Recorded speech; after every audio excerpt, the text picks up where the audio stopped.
2019 may not have been the generation-defining year for the PS4 that 2018 was, but that doesn't mean that there hasn't been a steady and solid stream of excellent releases for Sony's console over the past dozen months.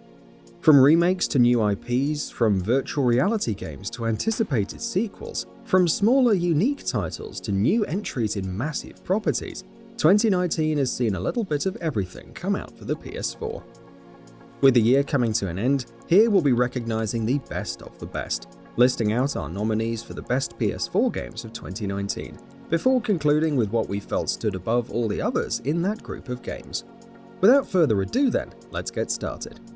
Note, the nominees and winner were decided by an internal vote held among the entire GamingBolt staff.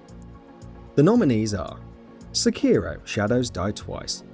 From Software have been on fire this past decade, releasing one excellent game after the other as they constantly build on the successful formula they established with Demon's Souls all the way back in 2009. This year's SEKIRO: Shadows Die Twice was a brand new IP and introduced some interesting changes to the Souls-like formula, but it still delivered everything you'd expect from a From Software game. Excellent combat, grueling difficulty, memorable boss fights, impeccable level design. SEKIRO isn't a game that the masses might be able to enjoy, owing to its very nature, but those who did enjoy it will attest to what a thrilling experience it was. The Division 2.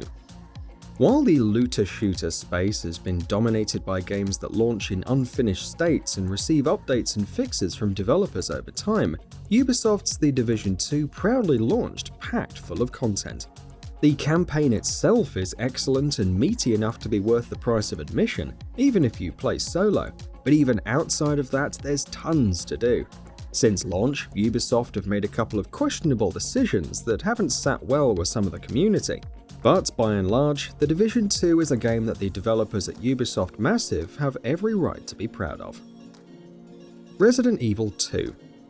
For a huge chunk of the Resident Evil fanbase, 1998's Resident Evil 2 is the greatest game in the series, so it goes without saying that Capcom were under a huge amount of pressure with this remake. Earlier this year though, Resident Evil 2 did the impossible. Not only did it redefine and reinvigorate a beloved classic with just the right amount of respect, it also took the series itself a step forward with new ideas of its own. Resident Evil 2's excellent level design and oppressive, atmospheric, tense combat rank as some of Capcom's finest work in recent years, and its blend of slow third-person movement makes it a perfect blend of all the forms this venerated series has taken throughout the years. Concrete Genie. Sony's first-party output has been a constant stream of one mega blockbuster after another, so it was refreshing to see them taking a break from that routine with Pixel Opus' Concrete Genie. Not just because it was a smaller game, but also because it felt unique and fresh, like it dared to do something that games don't do much of these days: try new things. Concrete Genie is certainly not without its issues, but it's absolutely worth playing, thanks to some beautiful art design, engaging exploration in diverse environments, and a charming and whimsical story. Control. Control is probably the best game Remedy Entertainment has ever made.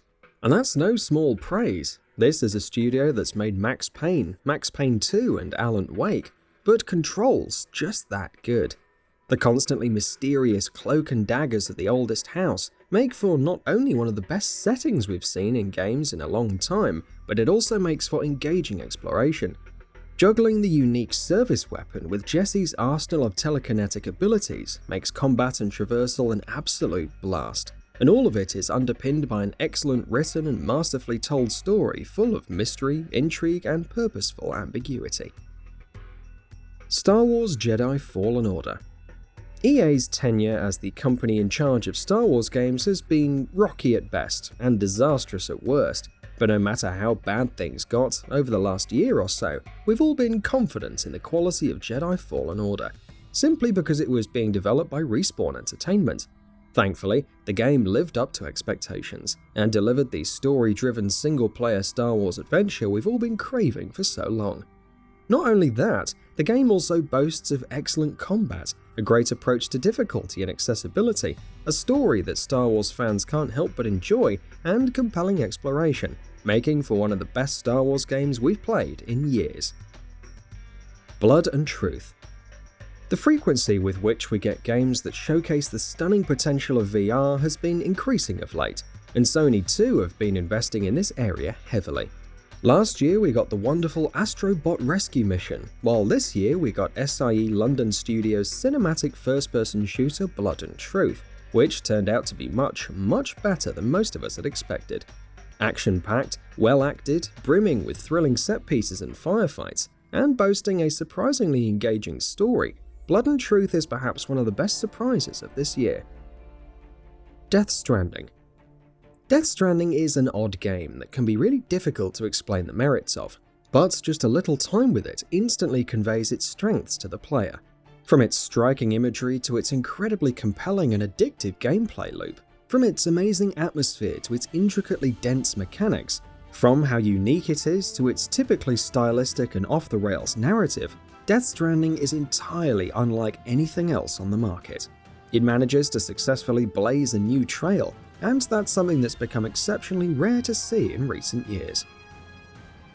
MLB The Show 19. Most annual sports franchises have been floundering to varying extents over the past few years now, but SIE San Diego's MLB The Show has been the exception. Once again, this year's MLB The Show 19 delivered the same solid baseball simulation the franchise has been known for years. Though there's still plenty of room for improvement that we're hoping the developers will pay more attention to with future installments, MLB The Show 19 is, with its strong core gameplay, QOL improvements, and engaging progression, an easy recommendation for all fans of the sport. Judgment.